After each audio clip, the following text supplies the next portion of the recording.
organiser ces 4 ou 5 métaux en fonction de leurs caractéristiques. À savoir par exemple, si on essaye de regarder le test de la couleur, tout simplement, déjà on observe et on peut constater que si le métal est vraiment très jaune, de couleur dorée, il n'y aura pas de doute là-dessus, ça sera forcément l'or. Donc on pourra le distinguer facilement.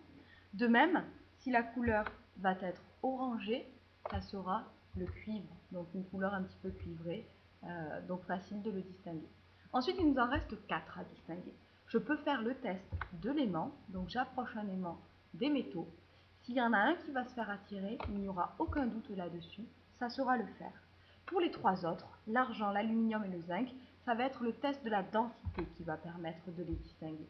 La densité, donc, c'est comparer un petit peu à volume égal la masse de divers échantillons. Et je constate que l'aluminium sera toujours le plus léger, le moins dense, suivi du zinc qui sera entre les deux, et enfin l'argent qui sera un métal plutôt dense. Donc voilà un petit peu comment on peut faire pour distinguer tous les métaux.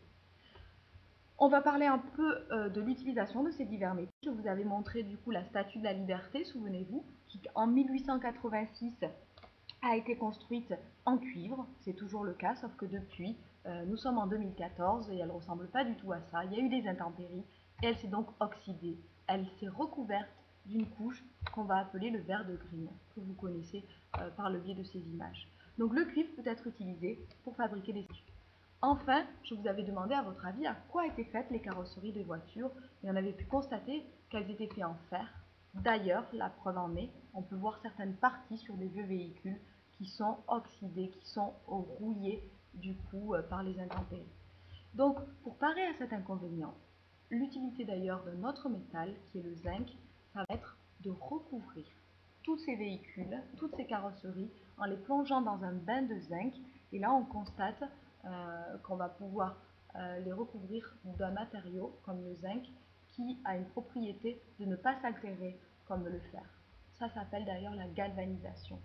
Donc le zinc, il peut certes ternir, se recouvrir d'une couche blanche, mais une fois qu'il s'est recouvert, il ne va plus s'oxyder. Donc ça va pouvoir protéger mes véhicules. De la même manière, on va pouvoir retrouver du coup des toitures de maisons qui vont être fabriquées entièrement en zinc pour éviter justement que ça roule, ou même des gouttières, etc.